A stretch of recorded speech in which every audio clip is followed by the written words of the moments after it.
Oggi qui ad Agrigento il primo ecoforum provinciale sui rifiuti e l'economia circolare, un'iniziativa sicuramente originale, infatti è la prima, che sta vedendo anche il coinvolgimento di tante realtà locali, stiamo vedendo tanta gente interessata del settore, tanti sindaci, tanti amministratori locali. Ecco, perché questa iniziativa, dottore Fontana, e quali gli obiettivi che vi prefissate?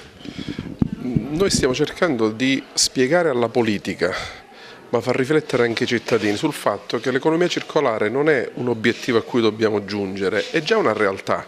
È una realtà che si deve affermare, che sta cercando spazio ed è una realtà anche in questa provincia.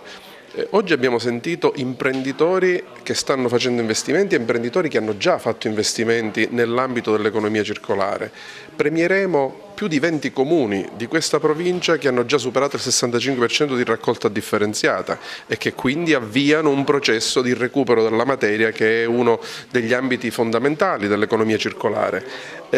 Questa organizzazione dell'evento di oggi l'abbiamo fatta insieme agli architetti, perché gli architetti hanno compreso come la crisi dell'edilizia assieme allo sviluppo dell'economia circolare dà alle professioni tecniche altri e nuovi sbocchi di lavoro. Allora noi dobbiamo provare a metterle in positivo. Diciamo, in questo momento ad Agrigento siamo molto presi dalle polemiche sulla città sporca, sugli evasori fiscali che buttano la spazzatura per strada, tutte questioni vere, ma che non ci devono far sfuggire qual è invece l'aspetto positivo. Oggi abbiamo sentito un contributo che io considero fondamentale, il contributo di Paolo Contò, che è il direttore dell'ambito di Treviso, dal punto di vista della gestione dei rifiuti probabilmente il miglior ambito al mondo, e lui ci ha proprio rassicurato in questa direzione dicendo: noi abbiamo cominciato 18 anni fa, oggi abbiamo raggiunto risultati straordinari, ma quando siamo partiti dopo un anno non eravamo in una condizione molto diversa dalla vostra.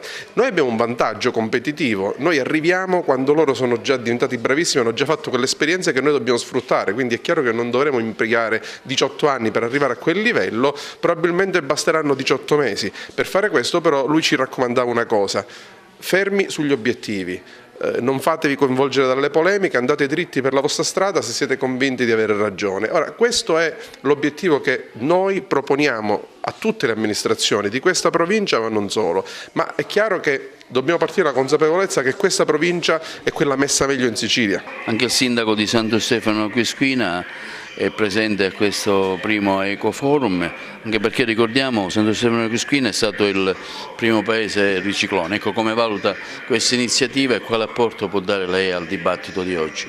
Un'iniziativa sicuramente importante e straordinaria, perché il tema dei rifiuti è il tema dei temi in questo momento e per gli enti locali. Un'iniziativa importante che si inquadra nel contesto della sensibilizzazione ambientale, ma anche dell'informazione ai cittadini su questo tema importante. Santo Stefano è stato uno dei comuni, come hai detto bene, riciclone, ma è stato il primo comune, uno dei primi in Sicilia a gestire i rifiuti con la gestione in house, uscendo fuori dalla Sogera, la società di gestione integrata dei rifiuti per quanto riguarda lato di Sciacca. Oggi ha una partecipata interamente a capitale pubblico, siamo una percentuale di raccolta differenziata pari al 65%, siamo con una gestione efficace, efficiente ed economica del servizio.